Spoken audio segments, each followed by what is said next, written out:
I felt pretty as interesting as Donald Trump is as a person. I feel as though his book was just equally as interesting as he was, because the book kind of discussed his start. You know what I mean? That was like how Donald Trump became the Donald Trump we all know today. So I found the book actually really really interesting, especially like as a person like trying to buy a house and like go those steps into life and try to get involved in real estate and try to do all that other kind of stuff. I feel as though this book really kind of like laid out how somebody can do it. You know what I mean? Because it basically walked through his first deals, his first instances, and how he kind of became the multi mega millionaire that he is today. So I thought it was very interesting. It was an interesting listen and read. What about you? What do you think?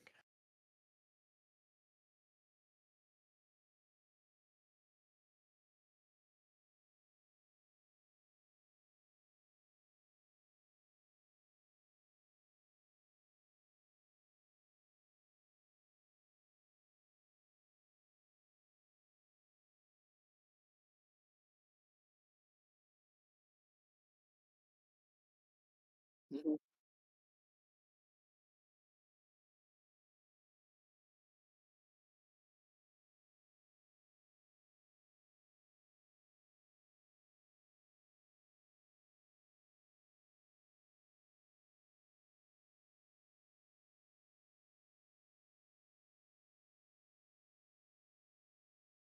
Right.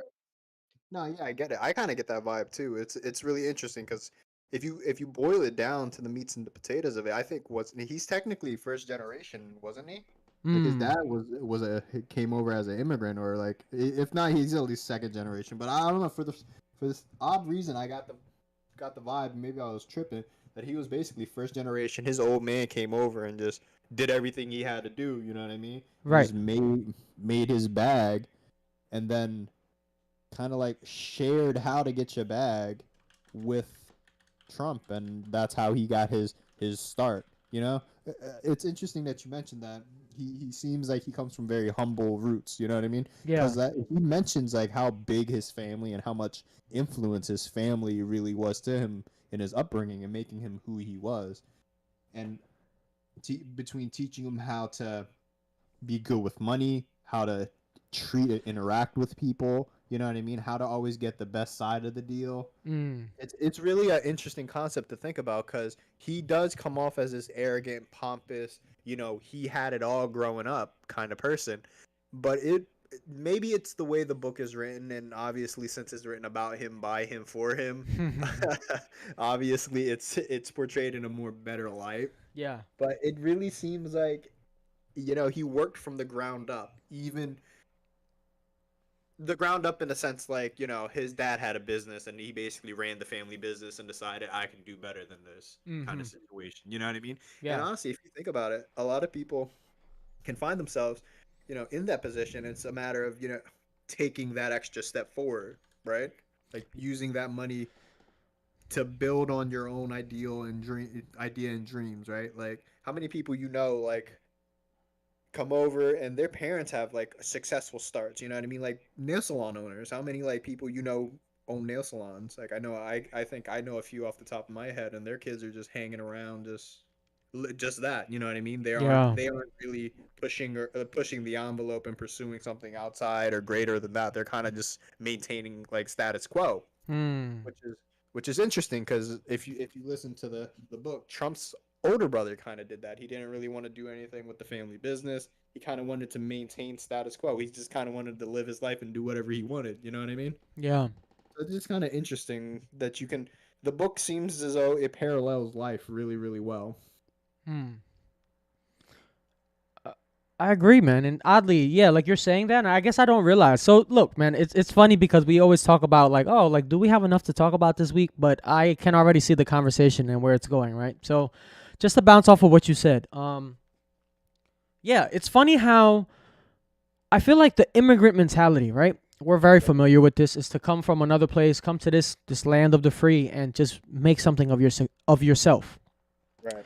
And for the example you use, like our parents and maybe just people we know in the Vietnamese community who have thrived through nail salons, which is like their niche, right? Like Yep. when you think of Vietnamese people, you think of maybe restaurants, you think of nail salons, you think of maybe like Or construction, right? yeah, Like construction, right. There's a certain few things like things. that. Yeah. And what they do very well, and they're very successful at it. And I'm not gonna lie to you, like the people who I know who own, the people in my family, the people who I know who are like either a distant family or one off, whatever, they're doing very well for themselves in these businesses, right? Because in the end of the day, America is a place where business people thrive, investors thrive, right? As opposed to being a worker. So I want to ask you this question, Tom. Very maybe controversial, maybe you're not prepared for it. I don't know, but I'm gonna throw it out there anyway. Having us coming from immigrant families, right, and kind of looking at like somebody like Donald Trump, who has immigrant parents, who came to America. If I'm not mistaken, his parents are immigrants, right? I mean, I might just Google it real quick I too, think but so. I want to say that they said his dad is from somewhere, and I was like, oh, I didn't know. Like he's an immigrant. His parents are immigrants. Yeah, we could Google. We could fact check that real quick because I want to say the story mentioned that. But anyway, my point is this, right? My point is, it's like the immigrant mentality is almost a little lost after this first generation. What do I mean by that? Our parents came here. They did like these businesses. They did these entrepreneurial ventures, whereas we're like forced to go through like the schooling journey, right? And of course, it's great to be educated, but I always ask myself, was it worth it? Because oftentimes I look at my peers and the people who are around me who are educated from college, they're not making as much money as these our parents and our family who are immigrants who come over and make businesses successful. so to run, I checked this. So his grandparents are immigrants, so he's technically second gen. Okay, copy, So copy, yeah, but copy. still, that's how far is that in? You know what I mean? He's literally Only two his, off, two yeah, generations his off. grandparent, then his father, then him, and he's a successful businessman. So I mean, Okay, so going back to that question, do you believe that there's some kind of like loss in the immigrant mentality when people come here to the states, right?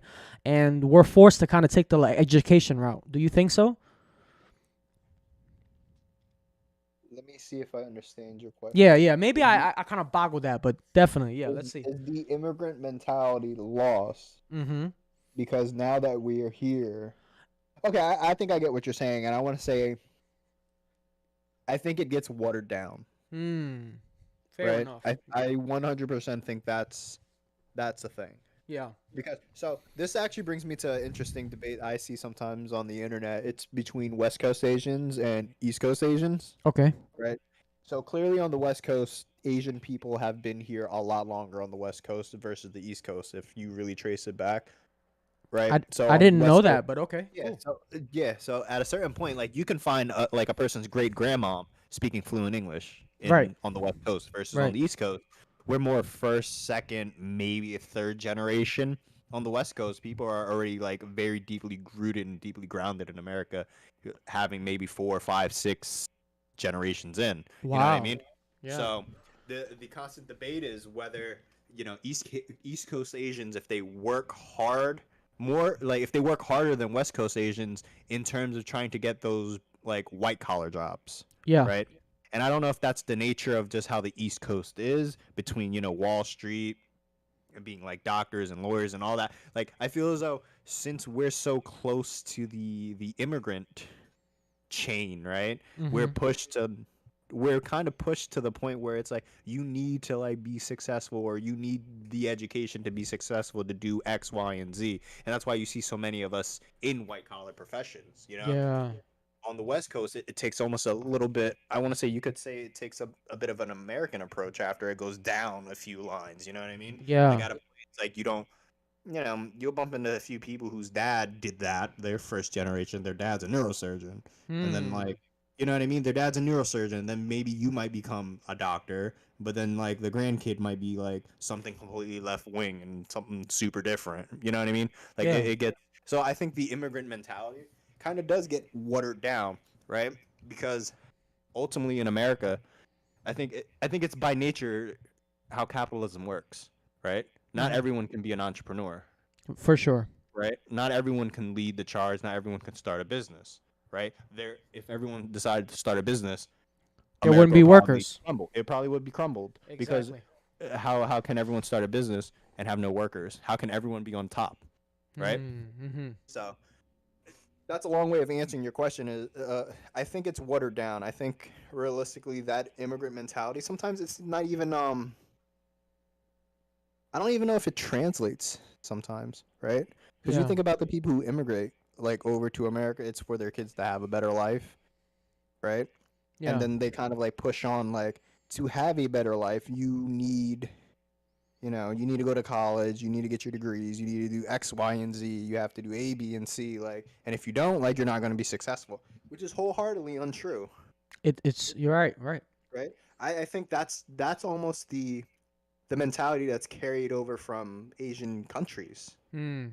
if you think about it, right? Right. Because India, Asia, China. Yeah, anywhere. I could think of any yeah, any country in Asia similar. Yep. any Asian country, even if you think about even the more like advanced ones, Japan, Korea. Like I even think they pride themselves really on education. You can't get a job at a certain corporation if you don't go to a certain college, right? Or Mm. if you don't get a certain degree. Like I feel as though there's been so much that I think that it's not even like the immigrant kind of mentality. It's them bringing something that never belonged here, right?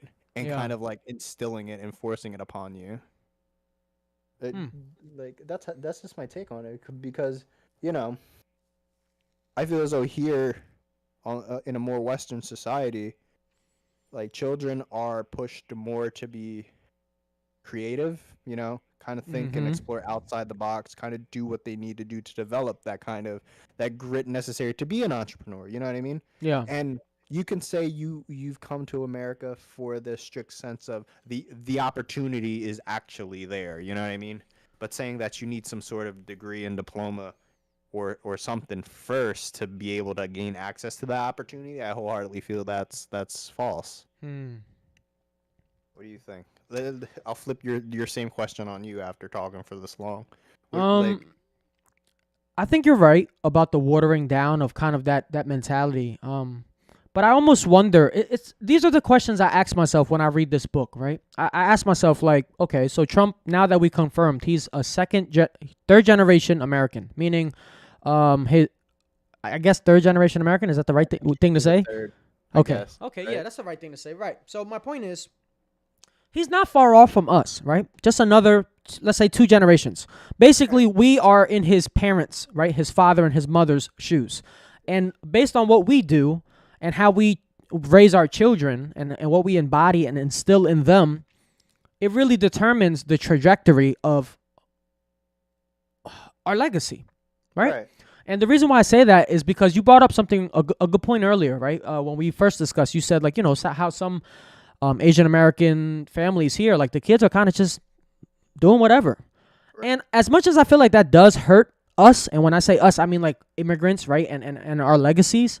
As much as I feel like it does hurt us, I think it also opens up doors for other opportunities. Because like you said, in the West Coast, I didn't even know this was a thing, but now you're saying it. I'm like, yeah, I hear this all the time.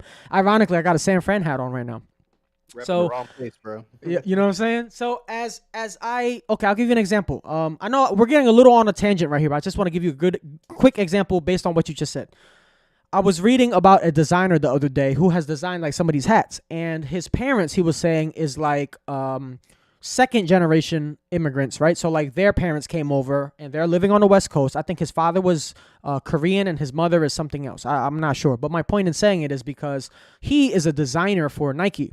And he was saying, like, I can see it in my pops. Like, when we used to work on projects as kids, he would kind of get this glow when we would do these projects, even though he was a doctor. He was a doctor and his mom was something in, like, health aid or something like that, healthcare. Right. And my point is just to compare it a little bit. It's like, okay, so, like, some of us, maybe we kind of still have that immigrant mentality, meaning, like, me. Like, I'm kind of, like, trying to make it, trying to put a name on for my people, my whatever. You're a lawyer. Like, you're already there. Like, you're successful in terms of what our parents want, right? Right. But what about the kids who like are different and their parents are kind of like, you know what? I just want you to do whatever you want to do, whatever makes you happy. I feel like there's a power and a freedom in that kind of mentality as well.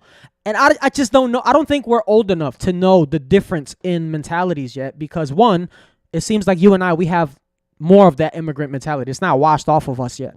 However, the people who are kind of lingering and chilling, who's to say their life is not going to get better, whenever they decide to, Right.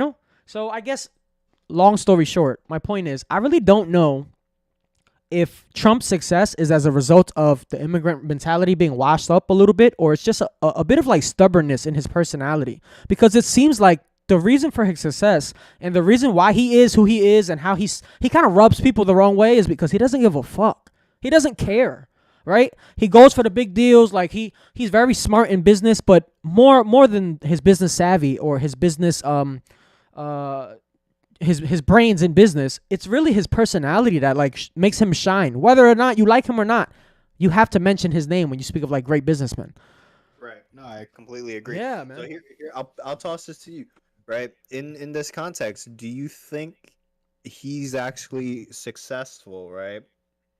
Because of the opportunities his father managed to afford him. Like basically like but for his father having that immigrant mentality and grinding out and basically setting the stage for him, do Mm. you think he would have been, as successful if that I think it's where hard. he I was? think it's hard to say because he does in the book speak a lot about how he learned and watched his father move and the way he was like dealing with real estate within New York, right? When he Right. was young. I think without his father and without that mentality, or I guess that knowledge, he wouldn't be as far as he would. However, it's hard to say because he's such a standout personality. So it's hard to say he won't be successful without his father because it's a combination of both. It's a combination of the knowledge and his experiences. But more or less, bro, he's a superstar. Like I'm gonna be honest. After reading the book, he's a superstar. Or No, that's what the book made him out to be like anyway. After reading it, I'm like, man, I have he's to. You have to respect him. You know, right. you have to Yeah, respect but him. what he did basically between New York and Atlantic City, Mm, just in general, like the deals he closed, the his idea, basically he kind of set forth, how yeah, to look forward, really, you know? he set the I guess like the bar. He set the bar for real estate, luxury real estate. Yeah, I think so. If not the bar, he set the tone at least. Like this is how Mm, you should act, and this is how these transactions should go, right? yeah. And it's really interesting to think about that because I remember one point in the book he was talking about how I think he almost didn't go to Wharton, right? But Mm-hmm. he knew that going to Wharton would afford him certain opportunities that not going would have given him, right? Yes. So the fact that so again that boils down to what I was just mentioning earlier. Like I feel as though this, if anything, this book shows you that you need a combination of a few things sometimes, and you need the opportunity to Mm-hmm. actually be successful. You know what I mean? Yes, Like I sir. feel as though you can have all the great ideas you want, but if you don't get a break, if you don't get that chance to Yeah, kind of show out, like it can mean nothing, right? I agree. But do Um, you? I guess okay. To further complicate this, as complicated as it's already getting, do you believe that there is a lack of opportunity, or do you believe that people are ill prepared when opportunities arise? I think it's twofold, right? Sometimes like we're not the educational system does not, train your eye to spot an opportunity, even if it smacks you upside the head, right? Mm-hmm. So I think that's fault one. I think there's the issue. Not everyone, like, we're all not just trained to spot opportunity and know when to take that leap of faith, right? Yeah, And then twofold, I don't think opportunity is afforded to everyone as fairly and equally. I mean, for sure. if we really want to go down this rabbit hole today of social and like inequity and all that, like we Mm. could, but I honestly do feel that like opportunity isn't the same for everyone, and some people have to fight tooth and nail for it, and other people just have it present for you, For right, sure. or present for them. Which brings me to back to this whole thing. It's like Donald Trump is he realistically a product of being able to have those opportunities presented to him? Mm-hmm. You know what I mean? Like, but for his father doing well in real estate, it gave Donald Trump the opportunity to become Donald Trump, right? Exactly. And if those opportunities never came knocking, like who, like, sure, we could say he might have still became something special just based on his guts, knowledge, and whatever the hell else he has going on, right? But like, let's just if you take that out of context and just erase Donald Trump for a minute, let's say if you were to get put in the same kind of situation, do you think you would have been as successful, or Hmm. like vice versa? You know what I mean? So Yeah. it's kind of interesting to think about because everyone talks about like having the opportunity, right? But Yeah. like just because you have the opportunity doesn't mean you'll do something productive with it. if Hmm. you can spot it to begin with. I don't know. It's a very. I think it's a slippery slope. Yeah. I mean, it's hard. It's one of those things where it's speculation. Yeah. Bec- No, because no, go ahead. yeah, I'm sorry. it's just No, no, no. I'm sorry, brother. There was an afterthought. It's just all speculation. It's like we can always say, oh, well, like what would happen if this, that, and the third, or would he be different? But in the end of the day, history is history, right? Right. He's written his legacy already, and Yeah. that's one thing. That's why, like, as much as I've had bad feelings or ill feelings towards some of the stuff I hear or see in regards to Donald Trump, one thing I will always give respect is, when it's due, right? Like I said, I keep distinguishing like his business side, him even being a president. Firstly, like for him to be a president is a huge deal, man. Right. Right? Like that's a really big, big deal.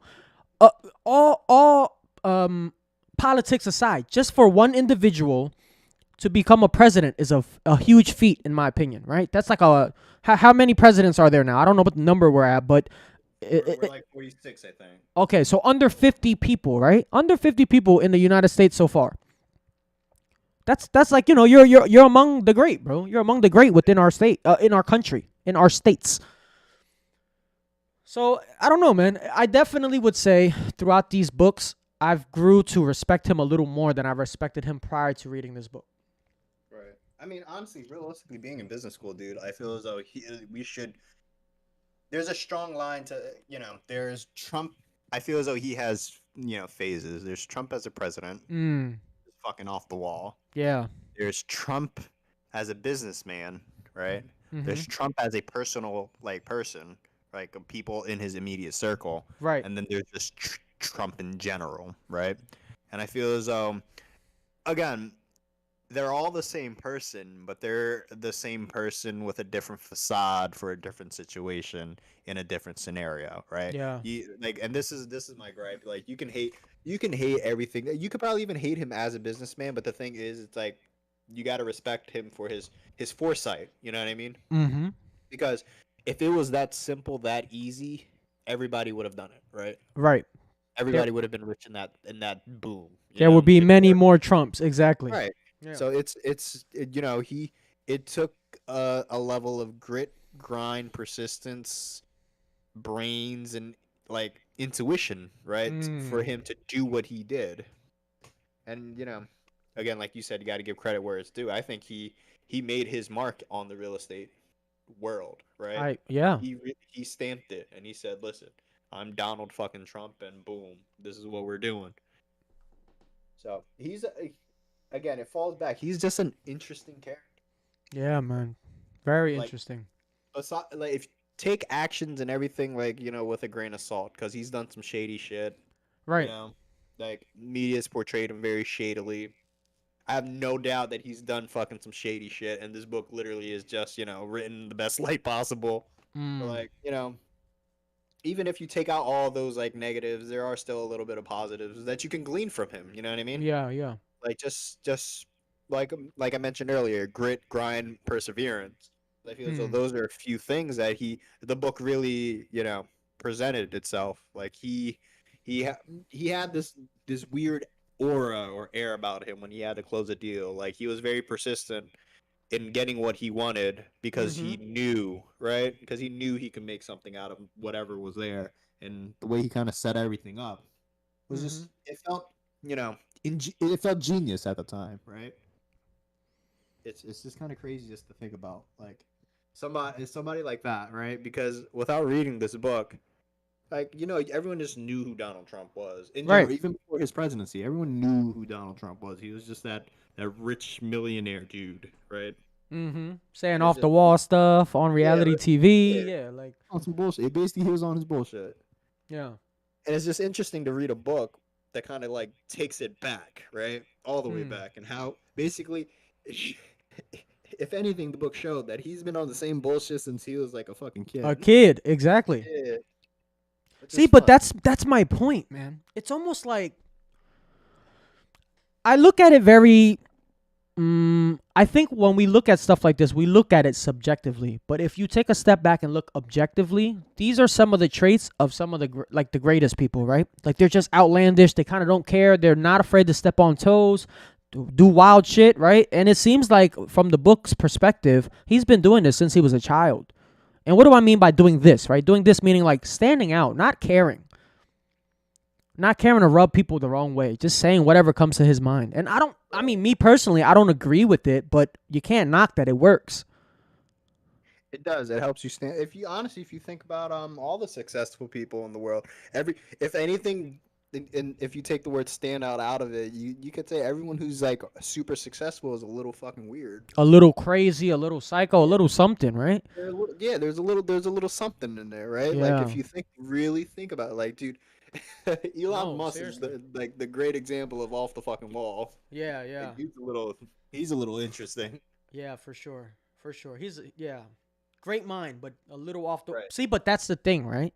I guess I just want to highlight that fact. It's almost like who was it? Albert Einstein, right? Crazy smart people, man. Crazy smart people. Elon Musk, crazy smart, crazy innovative. Almost too smart for our world. It feels like he just seems so out of touch with society.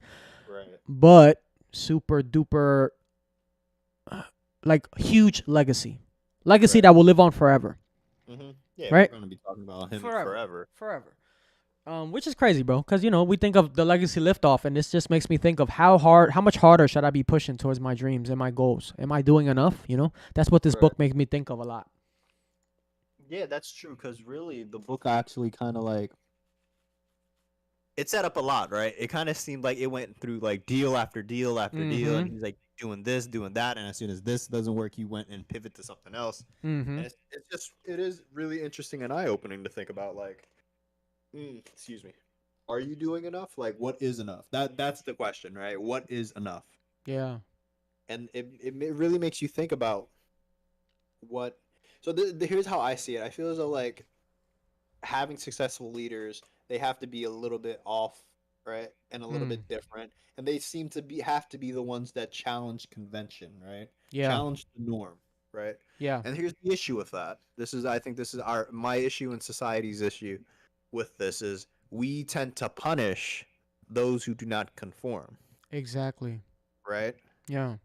Because like if you could We take do. it from the like you could in whatever sense you take it, whether it be misbehaving and they're lashing out, right, or Mm. just people who sell drugs. Because if you think about it, now I'm not trying to promote or condone the sale of illegal drugs because that's horrible. But like Sure. in an essence, it like if you watch any documentary about like the whole cocaine movement and all that Mm-hmm. way back when, like people were setting up business enterprises like Yeah.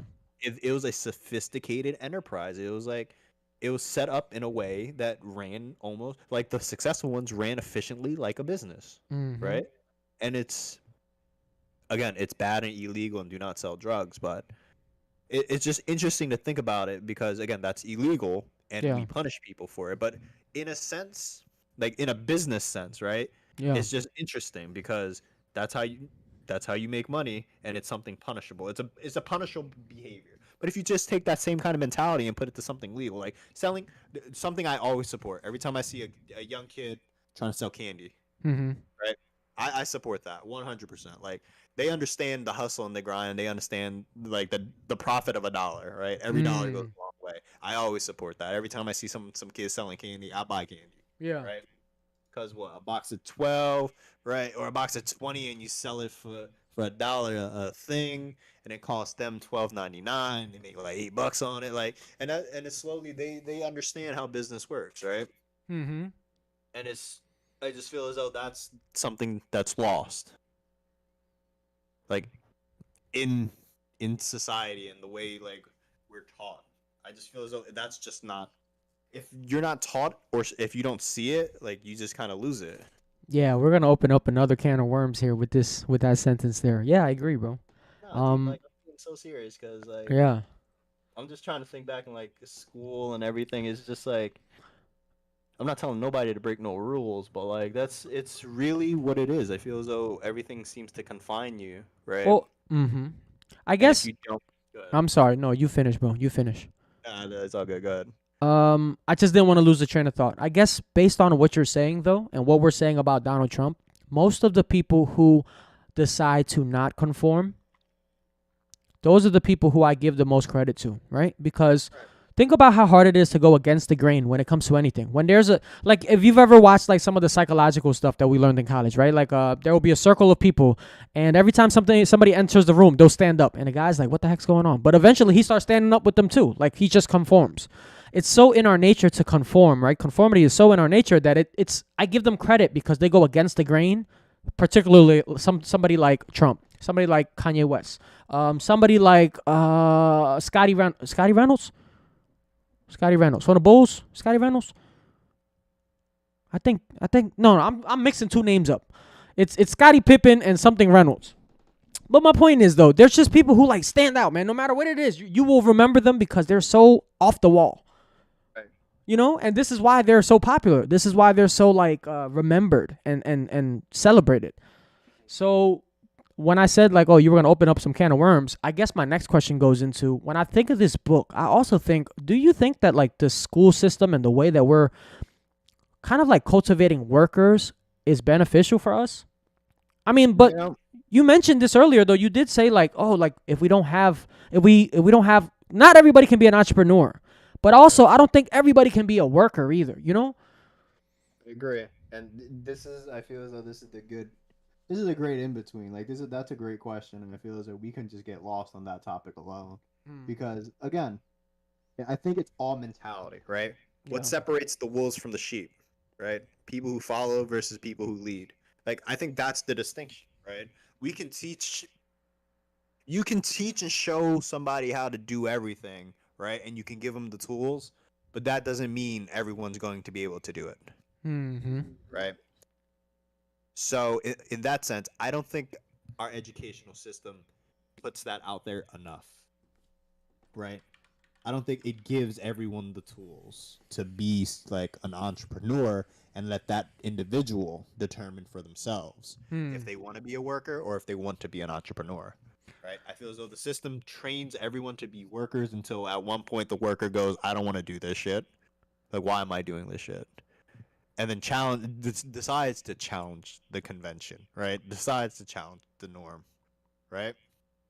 Because if you honestly, if you think about a school back in the day, right, Mm-hmm. costs money. Like free public schools weren't a thing like way back when. Until the war, right?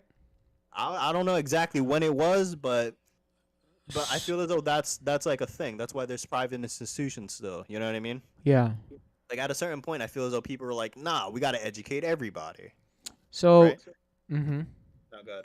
I was gonna say, don't quote me. I'm like a history buff, but I'm horrible with memory. So like, I don't remember what family, and I don't remember what year, right? But I want to say it was somebody like, I don't know, Carnegie or like Rockefeller, right? Like some mecca power like that, who decided like at the turn of the war that we needed more workers. So let's build schools to build like to cultivate workers. That's my understanding of the school system. Maybe I'm incorrect. Don't quote me, but we can, I could fact check myself after this. But my point is, there was a turn at one point where it was like, okay, like we need more workers. We need more people to like make, these businesses successful. We need more establishments to be, like businesses just to be successful at the turn of the war, whatever it was.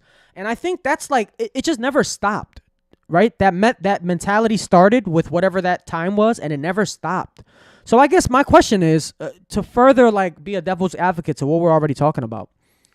Do you think it's that we're not all cut out to be entrepreneurs, or that we're just not bred to be entrepreneurs? Because like you said earlier, if you teach a kid, hey, like if you sell this candy, you can either keep this candy, eat it yourself and make no money, or take this candy, sell it, and buy two candies with the money that you get. You know what I'm saying? Like if you taught any kid that, they'll understand entrepreneurship, because in essence, that's what it is, right? So that okay. So this actually it brings us low key full circle, right? It leads us back to that whole immigrant story Yeah. and situation. How some parents are successful, like they work their asses off in whatever business endeavors they decided to be in, Mm-hmm. and some of their kids are just hanging around, like they're just doing their thing, right? And Mm-hmm. they're seeing how entrepreneurship is, right? But in that sense, they're seeing how hard it is. Yeah. They're seeing their parents put in 8-10 hours working their ass off, Mm. grinding. Because people say it, entrepreneurship isn't for everyone, because entrepreneurship is a 24-hour like job. Like it's Exactly. more than a full time. It's a full time job, right? Mm-hmm. Like you're it. it's easier to do your 8 hours in and keep it moving, call it a day, collect your check versus do that 3 times over, Yeah, right? I So I agree. wonder if that's it. Like maybe it's not whether we're taught it or bred it because those kids can see it, right? Hmm. Not all kids, like you can be exposed to the same exact thing, and some kids would just be like, "Nah, that's not for me. Like I don't want to do that. I rather, be the let's even like put it into a high society sense with a high paying job. I rather be the software engineer for Google. I don't want to be the CEO of Google. Yeah. Right? I don't want to start my own tech company. I'll just work for somebody else's tech company. It's easier. It's simpler.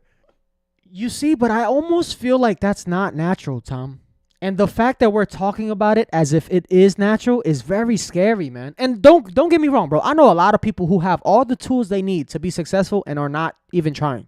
So I completely agree with the mindset you're talking about. But I almost wonder if it's as a result of something. And I fact checked it, man. It says our school system is only about 200 years old.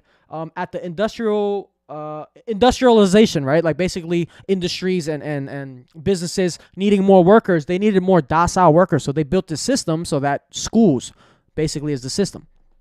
Now, of course, like you always got to fact check where you're reading this information. I'm not 100% sure either, but I've heard this numerous times. Like this isn't the first time I've heard this, right?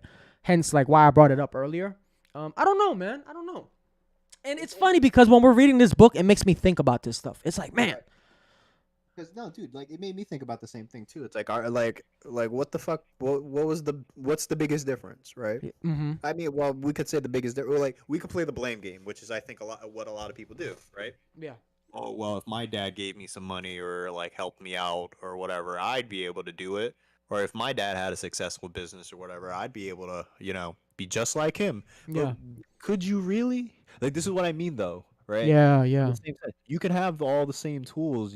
But you can choose how you want to use those tools, Hmm. right? So maybe it's definitely maybe it's not an institutional thing, right? You can get to the point of the institution and just decide, nah, I don't feel like it.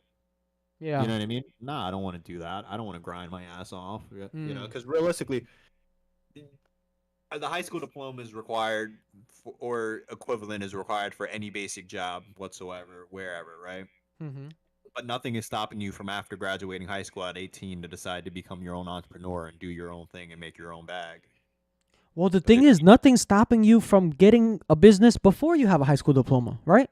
You might not be able to be a worker without a high school diploma, but you can make a business. You can be selling whatever. You could sell candy. You could sell whatever, right? I don't think you need yeah, any high school diploma. Yeah. well, I'm just saying in the sense is like to fully like start run your own LLC, run everything through your own name without having the backing of anyone. Because if you're a minor, you're gonna need a parent or something. Sure. Sure. Kind Right. of thing. I'm talking about like in the sense of like doing a full blown like business from how Yeah. people like from a technical business sense, right? Nobody's stopping you at 18 to go out and say, "Fuck it, I'm gonna start an LLC." Like, Yeah. I'm gonna like go and do this, or I'm gonna start talking to people in the industry and find out how to do it, Hmm. right? There's nothing stopping you from doing that at So all.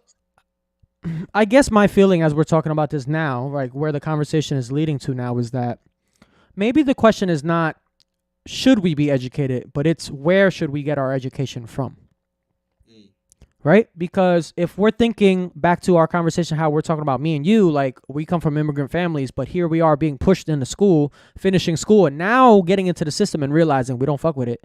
Versus if we were to start at 18, get out there and get education like industry education, right? So like let's say if I wanted real estate education, I would go and actually learn from a mentor who is in there. Like it's a different ball game then, right? It's more like a old school kind of what's the word It's like an apprenticeship, an apprenticeship is exactly what kind I'm of like how thinking of. trade schools and all that work. See, like that stuff, you don't need nothing but, like you said, a high school diploma. You work under somebody for a couple years. Now you train somebody. You train a couple people, and then you're you're above an apprentice now.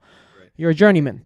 It's interesting that we bring this up because I feel as though there are people who like throw shade at tradesmen, right? Yeah, Like, nah, working in the trades low key is like fucking awesome. bro. Like I I know a lot of tradesmen who make great money. good money. It's good money, right? Great And money. people, it's not preached at all. What's Yeah. preached is go to college, Mm-hmm. right? That's it. Like not even anything like Right. further. It's It's just go to college. go Yeah. to college. Get a degree. Period. Which I get, right? And this is what I mean. I feel as though that is like an institutionalized theory that hasn't changed with the times, Mm. right?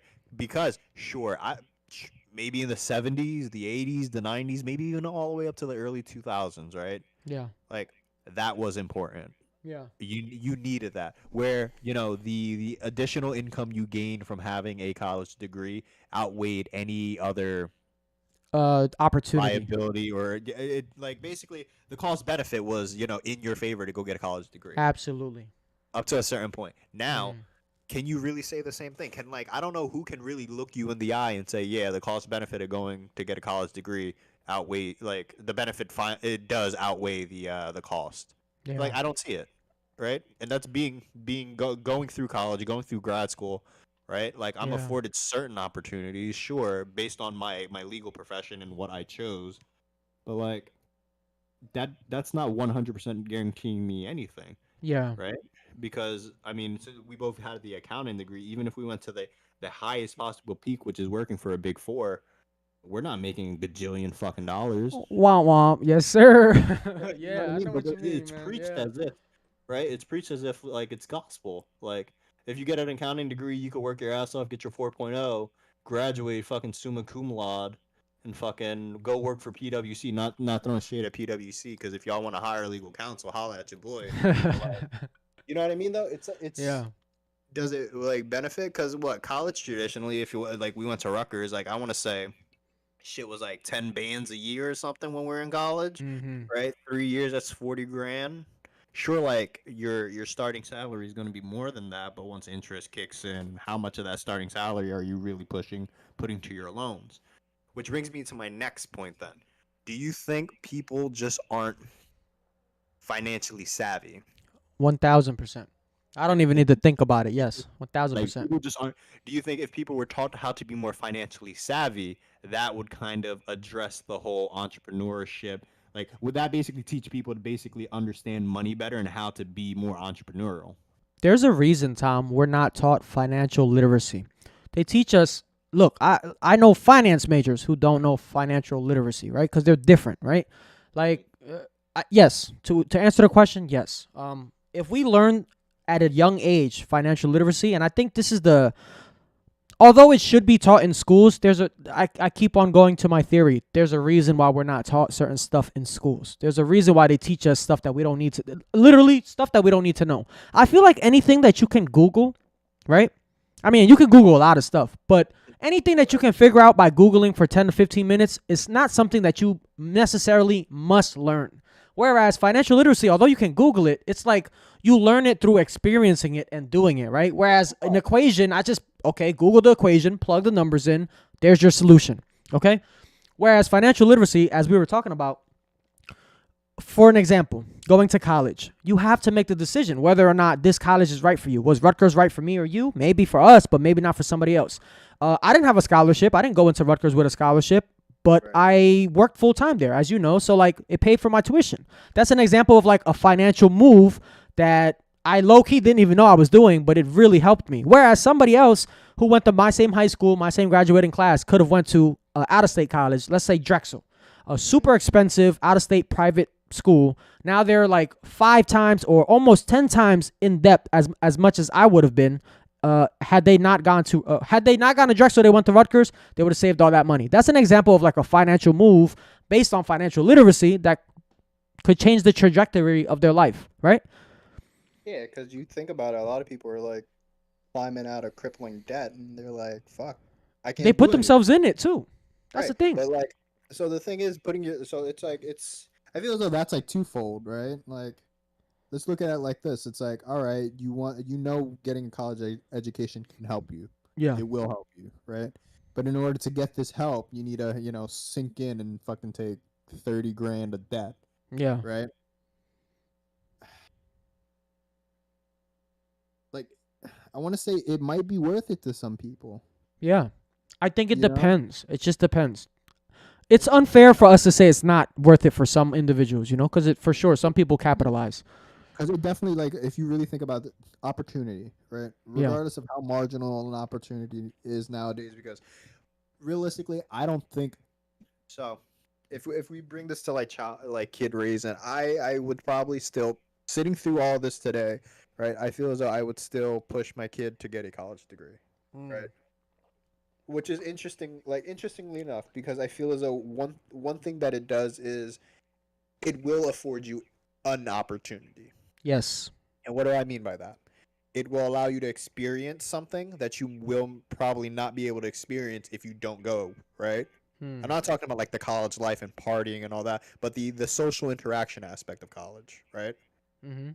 And then two, the networking of college, right? Yeah. Just being a part of it's essentially allowing you to be a part of a club. Yeah. It's an expensive one, but it gives you the opportunity to network with alum, people who've gone there, done that, successful individuals who've made it out, right? So twofold. I think it's beneficial, right? To Yeah. whatever extent it is. However, this is where I think college is a business and this is how they trap and capitalize on it. I personally think there should be a 13th grade, Okay. more of a college preparatory year where you're taking things and kind of figuring shit out. Because Hmm. when you're fucking 17, 18 coming out, dude, like you don't know anything. You You don't don't know know shit. shit, You don't know shit. right? And Yeah. they're thrusting you into college and like, "Oh, choose a major, choose this, decide the course you are going to take that will dictate the rest of your life today." Hmm. You have to declare your major. You could come in undeclared, but at a certain point you have to figure that shit out, right? And that's a lot of pressure. Don't you think? Like that's a lot of pressure to throw. Imagine somebody who lives with their parents and who's coddled, right? From the the day they are born all the way up to like fucking 17, 18 when they decided where to go to college, and now Mhm. parents are shipping them off. You don't fucking know shit Yeah. unless you're taught it, right? Now, there's a big difference between parents who've taught financial literacy, taught their kids the game, and their kids actually took time to actually sit down and learn it, right? That's a whole different ballgame and a whole different question. So my question, I'll flip this on you. What do you think it's on parents like On parents for what? to we go through this struggle, right? Like Mhm. immigrants parents, let's just use them as the best example. They go through this struggle and a common theme I hear, right, is I work this hard so you can see how hard it is to be a worker, to never want to be to so you never have to lead and live this life, right? Hmm. So do you think it's on like even in like a middle class sense or even in a high class society, do you think it's important that your parents teach you these other things that they know institutions aren't teaching you? Yeah, I think it is. But when I think of our parents, I don't think they knew anything about that. Um Particularly like my parents, as you're talking about it, I'm thinking about it and I'm like, man, my poor parents. They were like basically babies themselves. Think about like how we're talking about how it is so difficult to make a decision at 18 for the rest of your life, right? Like how difficult it is to decide what path you want to go down forever. Imagine how difficult it is for a 25, 26-year-old, however our parents were when they had us. And now they got to not only decide for themselves, hey, do I know what I want to do yet? Number one. Right. And now, number two, how can I teach this child to figure it out before I did? Because I'm still Right. figuring it out myself. So Right. our poor parents, bro, trying to figure shit out, trying to raise us and try to teach us, instill, um, certain mentalities within us. Right. They're just doing their best too, man. So it's almost like too much pressure. In a Right. sense, it's like I still don't know what the fuck I want to do, bro. I have an idea of who I am. I'm getting a better grasp of my ideology and my principles and what I firmly believe in. But do I know, hey, this is what I'm on earth to do? I really don't, Tom. I haven't poked it enough. Right. And that's like the $1 million question. I feel as though people chase that question all the Hmm. time, right? They chase that answer, right? Yeah. And I feel as though even rich, successful people chase that answer, and I I think they get lost. I think it's because we complicate it, bro. Bro, there's a great fucking saying for this. It might just be our motivational Monday quote, but I'm gonna Hmm. say it anyway. But it's a quote by Confucius, and it's literally I lead life by this. I love this quote. It's life is very simple. However, we decide to make it complicated. Yeah. 1,000%. And that is so true. 1,000%. But Because I think of like a monk, right? uh-huh. And just was. Can you say his name again? The person you quoted, Confucius. Confucius. Yeah. Confucis. I think. Copy. Okay, so I just didn't want to mispronounce, but Confucius, right? He almost gives me like monk vibes because in essence, like that's what monks live like, right? It's very Right. simple. live within their means. They don't need much at all. Like when I say much, I mean like nothing, right? Air. They need air. That's That's it. it. Air, water, whatever the case may be. So Some I rice. guess my point is, bro, life is pretty simple, but society, it puts all this pressure on us. Why do we feel that we need to decide? Why do we feel that our children at 18, 17 should decide what it is they want to do for the rest of their lives? As I'm talking about this, I have some cousins, bro, who are like 15, 16 right now. One of them is about to go to college. I know for sure he doesn't know what he wants to do. For sure. Like without a doubt, he doesn't know what he wants to do. But I think the difference is maybe you don't know what you want to do, but if you align yourself with the path that is the most like of your interest, the most like of like who you think you want to become, that's a Right. good sign, right? That's a good start. Because all you can do is align yourself with certain paths and certain journeys and just take that road, man. But it's the people who don't align themselves with anything. Those are the people who get in trouble. So, hey, man, I know we're getting into this conversation like crazy, bro, but let's bring it back to the art of the deal, all right? I was really about to go off and roast Bro, institutions because again before you said that. I really don't mind talking about this, bro. But I kind of want to, just in case people are listening or whatever the case may be, and they do want to touch on maybe what the art of the deal is. Do you want to touch on? Is there anything that you read that you were like, "Hey, I wrote this down because I think it's important for the chat"? He didn't. Like, this is one of those books where I think it was based on how the book actually was. It's basically an autobiography of Mm-hmm. how Trump got his start, right? And after his start being in Brooklyn in Queens with his father, he realized like this isn't sustainable, Yeah. right? There's better out there, which is when he pivoted to Manhattan. And after pivoting to Manhattan, he jumped over to Chicago. He did things to make a name for himself, to build his legacy, like we always try to preach, Yeah. right? He built a name for himself, jumped down to AC, and basically, started his whole gambit down there and became who we know today, right? Mm-hmm. So I think if I had to pull a moral and a message out of this story is always be aware. I think that was a very good moral of the story. Be aware of your surroundings. Be aware of who you interact with, right? And be aware. Again, this is just so you can spot those opportunities, right? Yeah. Because people will all that herd mentality. Back to the whole like wolves versus sheep herd mentality. It happens a lot in the stock market. Once people sell the dip and everyone sees it going down, everyone panic sells, right? Mm-hmm. I think Trump very like in this book, Trump kind of set that up. Basically, what happened was so AC was a perfect example where everyone started going down and trying to like buy up as much real estate property as they could in Atlantic City because they're expecting this economic boom to happen, Mm-hmm. and he didn't. He didn't do it at the same time where everyone else is, and as property values are rising, like he still didn't get in. Like he waited it out basically, right? Yeah. He didn't jump the gun. He like surveyed and like basically like weighed his options after that. He wasn't afraid to pay a little bit more of a premium for a more sure thing, right? Mm-hmm. And so I know one of the bosses at my firm actually says this a couple times. It's kind of like before you jump into anything, we don't want to be the first movers all the time. You want to have people go into it and make the mistakes so you can learn from them, Mm-hmm. right? So I Yeah. think that's a very good business tactic, and I think Trump very much so he exudes, perseverance and awareness, Yeah. right? Because I think throughout the whole book is just kind of just that being on your toes, being aware of what's going to happen, and timing things properly.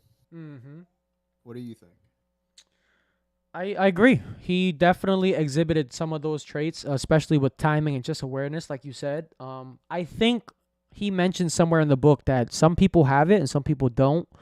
I want to say that he gave an example, like, okay, I want to say like maybe it was a soccer player and a famous like tennis player or something. And when he name dropped these people, he was basically saying there's probably somebody out there who's way better than these top of the people in their sport, right? So let's say, I don't know, like let's say like the Williams sisters or I don't know, like whoever, right? LeBron James. There's probably somebody on this earth who is more talented, more gifted, whatever the case may be, but their inability to be aware of their talents, their inability to act on their gifts, whatever the case may be, causes them to never be able to appreciate or learn, or not learn, but to realize those talents, gifts, whatever, right? And I think that was a great point of what he said. And Every time I just think of the stuff he's saying, it just reminds me like, yo, just be strong. Don't give a fuck about what people say, right? Cause like people gonna say you're damned if you do, you're damned if you don't. So what's the point? What's the point of struggling to conform to society, to conform to people's opinions when you can just Right, stand right. out and do whatever the fuck you want, right? Like and like I said, man, as much as I'm like, hey, man, like coming into this book, I was like, oh, it's a Trump book. But as I'm reading it and as I'm going through it, I'm like, man, you can't not respect this, right? I You completely agree can't. because coming in, like I think before we even read the book, we said that we're like, oh, this is gonna be an interesting one, just Mm-hmm. based on who it was and what it was about. But really, it's interesting. The title of the book is called "The Art of the Deal," and I don't think it really taught us how to like Right. seal a deal. Yeah. Get a good lawyer. Hire Right. me. Mm. But no, Shameless plug. realistically, nah. But on your point, so a good example when I think about this, like showing your talent and being able to present yourself, and it goes hand in hand with having the opportunity. Mm-hmm. I think the best example of this, right? It's not even sports. I think it's the showbiz industry, Mm. right? Because how many people, like how many talented singers there are, whether it be like, actually out there or like yet to be discovered or actually discovered via like social media on the internet, right? Millions and millions, right? Everybody can Rappers, sing, same yeah. thing, like singers, rappers, and all these people. And what's the biggest difference? Like people are waiting out for their break, right? Mm. Some people are too afraid and too shy to put themselves out there. Other people haven't had the opportunity to showcase their talents. Mm. And the craziest part, right, bro? Check this. The craziest part about that is even when they do get that chance on a national level, sometimes they still can't make it, Hmm. right? Just if think about like shows like American Idol, like The Voice, like shows like that, America's Got Talent, right? How many of those people really have made it outside of just that show? Like how many people do you still remember? Yeah. There's a handful, yeah, like X Factor off the top of my mind. Like, One Direction came from X Factor. They blew up. Camila Cabello came from X Factor. She blew up. Fifth Harmony blew up. But American Idol is a good example of maybe a handful of people released some songs and really became something. Mm-hmm. Um, I mean, who else? American Idol. Jennifer Hudson became really big off of American Idol. But like, how many people? How like American Idol had like 10 fucking 20 or something seasons, like, but how many of those people do we hear today and are still relevant today in the Yeah. music industry? Although, like, I mean, they probably still are, right? Maybe, but like, do you hear about them anymore? Are they dropping new hits every fucking day? Like people like Drake, right? Drake's out there all the time. He's on top of the charts forever. Like he's basically an icon, an idol. You know what I mean? Mm-hmm. He's like it. But how many people can become it? Like I feel as though Donald Trump is it. Like in the business sense and in the real estate sense, Donald Trump is it.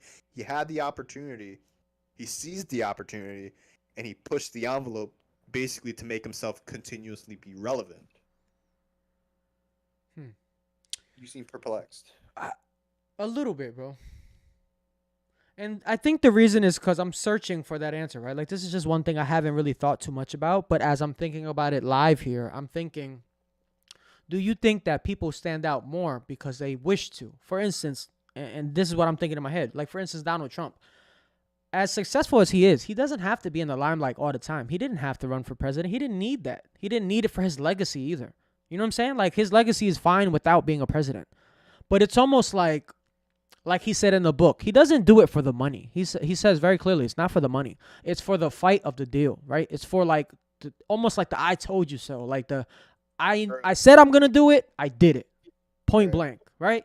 So like a lot of the people you said, when you were naming idols, I was thinking like Clay Aiken, Ruben Studdard, right? Like the early winners. And my thing is, it's not that they're no longer talented. They're probably still freaking amazing at whatever they're doing, but it's Right. almost like, do they wish to be in the limelight, right? Do they wish to? Because if they did, okay, they'd be on YouTube, they'd be streaming, they'd be whatever the case may be, right? And just getting themselves out there and really going at it. But at the same time, it's like, well, once people reach a certain status, I suppose, is it even worth being in the limelight anymore, right? Like, is that a desire any longer? I don't know, because I haven't been, I'm not there yet, bro. I'm still fighting a good fight, you know? But when I think Dude, about other people, who knows? that just brings us back to that whole kind of like thing we were talking about earlier. Like, we could see our parents, like if we can have like successful parents, see them grind, and we go, yeah, nah, that isn't for me. stardom and get to a certain point, and they just go, "Nah, that isn't for me." Right? So does that? Mm-hmm. This brings us back. Is that an institutional thing? Is it a behavioral thing? Where does that feeling come from? Where like what are successful people the people who just constantly keep climbing no matter how high the peak is, or Yeah. do they reach a peak and say, "Fuck it, I'm gonna climb the next mountain"? I think it depends on what drives you, man, right? Because like there are people you mentioned Drake earlier. Drake, Justin Bieber, these are like the people off the top of my head who I always every time they drop a hit, it's a hit, bro. It's not like oh, he flopped. No, like bro, it's a hit. Number 1 summer song. Drake, right? Number 1 summer song, Justin Bieber, whatever the case may be. And you mentioned, do you think it's a behavioral or institutional thing? I think it's definitely behavioral. And I think it's definitely like when you draw the line. And like I said, right, it just depends on what their motivation is. Because I couldn't imagine the J. Cole's, the Drakes, the Michael Jacksons, like what wakes you up in the morning any longer? It's not music. It can't be, right? Like it must be something bigger. Whatever it is that they're chasing, it has to be bigger than money. Because money, once you get to a certain point, it doesn't matter anymore. Right? Is it the legacy? I Because I I honestly, suppose. I I like suppose. just to cement themselves as whatever they think they want to be, like whoever they like their image of themselves, Yeah. right? Is it like a ego?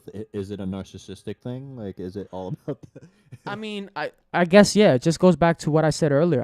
I really don't know. Everybody's fight, everybody's struggle, everybody's motivation is different, right? So like if my motivation to getting famous or successful is to feed my family, to spend more time with them, what happens when they're gone? Right. What happens when I've done that? You Do I have to wake find up with the same purpose. fire, right? Like Right. do I try to break walls down to feed my family now or do I just chill? I don't know, bro. I don't know that answer. And as I'm talking about it, it's making me emotional because I'm thinking like, yo, once that's done, what am I chasing in life anymore? Right. And again, it goes back to that $1 million question. Mm-hmm. It's like, what is it? What are we actually chasing? Right. Yeah. Like that's really all it comes down to, and how, like I said, I feel as though people. What if this isn't like, all right, well, everyone knows the saying, life isn't a sprint, it's a marathon, right? So Mm-hmm. it's never too late to do anything. But like, what if this is just a continuous race, right? You just keep on running and running and running, but there's no consequence in dropping out whenever you do drop out, right? Like once you reach a certain point, you go like, all right, this is it, like I'm done, right? And there are Yeah. some people who just keep running and running and running and running. Like, what if no one has an answer, right? Yeah. I Like, and think you can. mm, Go ahead. I almost feel like those people, man, as much as we would like to be in their shoes, we probably couldn't handle the fire, bro. No, right? Why do I say that? Like, think of The Rock. How much The Rock and Kevin Hart is a good example. Uh huh. They're in everything. Yeah. They're in everything. Movies, music. He was on a Super Bowl. The Rock was on a Super Bowl the other day announcing. Yeah. But my point is, what are they doing? Like, what are they chasing? And when will it stop? He has Right. clothes. He has Under Armour as a deal. Like, you know what I'm saying? He's one of the biggest superstars. If I'm not mistaken, one of the most probably the most well paid actor today. Right. I think he is. Yeah. So what is he chasing? What is The Rock chasing? His family's good. I'm sure you know whoever it is. I seen him gift a truck to his cleaner the other day. Hmm. They're not chasing shit, bro. I don't know what it is. It's not legacy anymore. Honestly, if you really think about it, what if they're like setting it up for like the future? What if like the kind of like how the book is, right? Donald Trump's looking always ahead. Like one of Yeah. the deals that he made sure in that deal it had a covenant in there, so somebody couldn't come over and basically fuck over one of his heirs down the line who's not as bright as he was. Right. Right? What if they're thinking for the future? Right? It's not just like this isn't about just me and like my kid and my grandkid because that's probably the extent I might live by, right? But it's about my great grandkid, my great grandkid. Like think about all these wealthy families in society, right? Hmm. That are still wealthy and relevant in society. It wasn't because homie got rich and called it a day. Homie got rich, made sure he kept on making his family rich, and whether or not the family continues it, he's set up.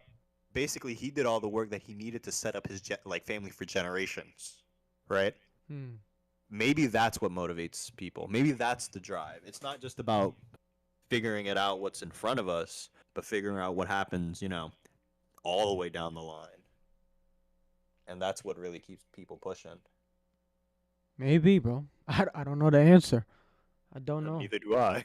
But it Maybe we'll seems, find out when we have grandkids. yo, it seems overwhelming because, I guess just to go back to Confucius, right? Like, life is very simple. Right. Do we want these things, right? We want the lavish lifestyle. We want to be able to hang out with our kids in any way we wish, right? We don't want to ask how much it costs. We just want to buy it for them, whatever the case may be. But the problem I see with that is, number one, when do you stop running? When do you stop chasing? And number two, doesn't that change it changes the life for your future generations for the better, but does it? Because here we are talking about that washed down immigrant mentality. We are a part of the second generation, right? So, like, I don't know, man. I feel like there needs to Our be grind kind of struggle. go to waste. Yeah, I feel like there needs to be struggle, Yeah. and we are who we are because of their struggle. So the less struggle there is, the less we are intact with that mentality, that toughness, man, which I'm very So proud of. I know I agree. So this falls back to what I was saying earlier about like parenting and teaching, right? Mm-hmm. You just need one to listen. You in a relay race, you just need one person to catch that relay and keep it running, right? Mm. So like in a sense, it's like if you don't teach. So this is my issue. I feel as though some people get too complacent trying to build this wealth and chase the bag, Mm-hmm. right? That they neglect their obligation as a parent to make sure my son or my daughter understands how to chase the bag, right? I can Mm-hmm. get like listen, it's a matter of like passing it down Yeah. realistically, right? And I feel as though that's the aspect that gets lost, right? Mm. Passing down the knowledge you've learned, documenting the knowledge you've learned, right? Because shit, we could read all these books and learn all this stuff and become financially literate and understand everything, right? And then next you know, our kid might turn 18 and we might try to instill this knowledge and show them like, oh, listen, this is how it works. This is how life as an adult works, right? But is that too late, right? Do Yeah. you know what I'm saying? Like at a point, like as a 17, 18-year-old kid who's getting ready to like embark on his manhood or her adultism life, like really trying to listen how to manage money and learn how to do shit, right? Like how again back to how much of that is actually on The parent. parenting, Yeah. right? Because Trump really like just to circle and relate it back to the book, Trump really gave a lot of credit to his parents Yeah. for how he was. Like he credited his parents, and by seeing through action, even you know what I mean. His dad would take him along, right? His dad would show him what to do. Like this is what we do. He let him into the field at an early age to learn and get his like feet wet. Mm-hmm. How many of our parents could say the same thing? Because realistically, look at it like this: like, how many nail salon owners go, "Yeah, I want my daughter to be like a nail. Like, I want you to work in a nail salon." Yeah. Like, I don't. That's not common, right? Yeah. Dads who do hardwood, yeah, I want you to do hardwood flooring and construction all your life, Mm-hmm. right? Like, but see, that's the contrasting difference I think there is with like Western families and Asian immigrant families. Like, if a dad has a construction business and his son goes, "Dad, I want to like take over your construction business," them dudes are like, "Fuck yeah, Yeah. let's do it," right? Like, how Mm-hmm. often do you see a Vietnamese father go, "Fuck yeah, let's do it"? No, it's go to college, get a degree, be a doctor. Mm-hmm. Why? Right? You're making a bag. Why can't I do the same thing you're doing and making a bag and figure it out? I can go back to school. Like, why do I have to do this the way I'm doing it? You know what I mean? So maybe it's just some odd, misguided understanding of everything, and then it's a combination of different factors. I have a good feeling that our kids are gonna be okay, bro. We should write a parenting book. I've thought about writing children's books, man. That may be down the line.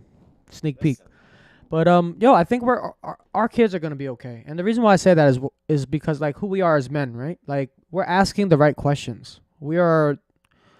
I think this Legacy Liftoff show, right? More important than it is for us, I think it's very important for our children. And why do I say that? The advent of the internet, as we've talked about in numerous episodes now, helps us not only capture and record, but present who we are as individuals, at what age we're thinking this way, and the conversations that we're having, and maybe even our mindsets and some of the answers we're giving, right? To our children, to their children, to their their children, etc. And my point is like everything that we're doing now, as much as we may think it's fickle or it's small or it's just one little blip in time, it's pretty important for somebody, right? It's somebody's gonna find this pretty important in our like in our what's the word lineage. Right. Somebody's gonna pick this up and they're gonna really resonate with it. They're gonna say, "Fuck, man." Like these guys, our grandpops, our great grandpop, whatever the case may be, they had it. Like they had the right questions. Maybe they didn't figure it out, but maybe I can take this and learn from their experience. And that's the big vision I have when I think of what we're creating, you and I, Tom, with the Legacy Liftoff. Because as much as it seems like just a hobby, we're pretty passionate about some of this stuff we talk about, right? And Yeah. I enjoy that we share the same kind of ideas, although we have very different perspectives. Like we may have different perspectives. We're very respectful of each other's opinions, but we also share some of the same things too, like being Vietnamese American, being first generation college students. Like these are all things that you and I like it's pretty rare, bro. It's pretty rare. Right? Like think about how Yeah, many I agree. Vietnamese Americans you know who are like college educated. This being the first generation probably, right? Yeah. But And other if than that, like outside, it's yeah. far and few. So it's up to us, man, to just hey, do what fucking Trump is doing, right? And teach it to our kids, our sons, our Let's be daughters, honest, our right? whatever. Right. And I think that's really important. No, let me just touch on this real quick, like with financial literacy, because it came up in my mind. So I had a financial literacy course back in high school, Okay. right? Mhm. And like at that point, but I went to a vocational high school. I went to a trade school, a school emphasizing something not conventional. It wasn't like a Mhm. conventional public high school, and that really gets me thinking. Like at that point in time, I didn't give a fuck either. Like I didn't care to Mhm. learn financial literacy and learning about that and everything. So to your point is the earlier people are exposed to certain things and catalysts, right? Because Mhm. you think about it, children are like sponges and they just suck that shit right up. Like Everything. the earlier somebody is exposed to something, the better it might be for them. And it's just with this, it's like that's what we're doing. We're kind of trying to set something. We're trying to have a foundation, right? We're trying to make a name for ourselves so we can go out on this platform and just kind of share these thoughts, opinions, kind of not even just for our kids' sake, you know what I mean? For like the future generation's sake. Because if you really think about it, life low key is a vicious cycle where if you don't get what you need to get out of it, right, you don't get out of it, Hmm. right? Being from inner city areas, it's like it's the same thing. It's the same shit, different day, Mhm. right? Same people, and it just kind of continues and continues. And it's great. So some of my friends going through all that too. Like I know my one buddy, um, Harv, right now I think he's a high school teacher, right? And Mhm. he basically came from the hood, and he's basically trying to pave that forward. You know what I mean? Just kind of break that cycle. And I think things like that is really important. Representation, Mhm. knowledge, and making sure people understand. Yeah. And I think that's kind of what we're doing right here. We're documenting, right? We're documenting our realistic raw thoughts and putting it out on a platform, not caring who the hell listens to it, Right. right? And ultimately that shows grit, grind, determination, and how respectful we are of our own opinions. And even if when we do have differing opinions and reading these books and everything, and how Mhm. we're respectful of the author's time, their knowledge, and what they're trying to like portray to readers. Yeah. And I think if anything, it teaches, if anyone's listening to this in the future, I feel as though it teaches mannerisms, Hmm. right? Something that far and few and may actually gotten lost in the world. But I think we're in the right place. I think we're trying to do the right thing. Even though, I like the whole aspect of me just talking a lot and having you listen sometimes. But No, man, no. It's a let's conversation, brother.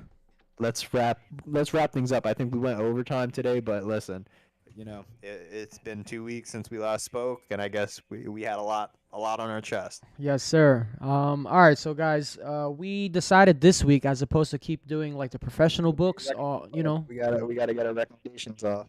exactly. So what are you thinking, Tom? Out of the three that you said, which one? I want you to choose because I'm sure the one you choose is gonna be pretty dope. Look, real quick, we gotta recommend. Do we recommend The Art of the Deal by Donald Trump first? Oh, I'm sorry, I didn't hear that part. Yes, I think I would recommend it. Ironically, because I've said no to some of these books, and I would say yes to this book. Um, why do I say yes? I think if you approach this book with an open mind, you may find something in here that will just get some gears rolling in your head and thinking about why you are the person you are and maybe why Donald Trump is the person he is. So I would say yes. I would say yes to this book. I How would about say yourself? maybe. I'd say Maybe. maybe. Okay. It's not a firm yes, not a firm no. Like 50-50. It Yeah, depends. that's fair. I think if you're in the business sense, like, okay, so if you have no business background, business knowledge whatsoever, I feel as though this would the book won't make sense to you, Right. because then you're just going to read it for the personality effect, like, oh, Right. Right. Donald Trump as a person tooting his own horn through a book, right? Mm-hmm. But I think if you have some sort of business acumen, some sort of business sense, or just you're interested in something like that, like, Mm-hmm. as we've been mentioning, if you're a kid, listen, if we got any 17, 18, 16, or whatever year olds, if we got high school kids listen to this somewhere, some way down the line, this is a great book for you, right? This is going to really shape your mind and get you thinking of shit. And I think that's the audience it should be meant for, because the people who can, take themselves out of the, oh, Donald Trump mold and just read the book for what it is, an autobiography of a very successful businessman, right? I think you can glean and learn a lot. So Yeah. if that applies to you, you can read the book. If you don't think you can somehow distinguish and like separate that in your mind, I think it would be a waste of time, because the book is fairly long. Yeah. And it's yeah, fairly him tooting his horn. You know what I'm saying? Yeah. It's a lot of him telling everybody how great he is. Yeah. But, all right, let's determine this next book. I'm really between two books, right? I'm between reading The Alchemist and reading Midnight Library, which is the book I was telling you about earlier. Mm. I'm leaning towards reading the Midnight Library because it really hasn't been recommended by any expert or person out in the public. Okay. So I feel as though that's a book that actually might give us a very interesting perspective on everything. Let's do it, bro. I'm actually with that too. The way you described it made me pretty curious, so I'm excited. And then maybe we can even do Alchemist the next week, because I've never read it and I know it's a very popular book. Yeah, same. Yeah. So maybe let's do that. We'll read Midnight Library this week and see how far we got, and we'll keep everyone updated. If you aren't following us on Instagram, follow us on Instagram. We'll try our best to keep everyone updated. Yes, Gonna sir. read Midnight Library this week, and the next book should be The Alchemist, in that order. Beautiful, Tom. Hey, man, I appreciate your time. Good talk today. That was episode 9, guys. The Art of the Deal. This was Steve and Tom with the Legacy Liftoff. Hoping you guys have a great one, Tom. I'm gonna see you soon, brother. Be safe, man. Take care. You too. All right, brother.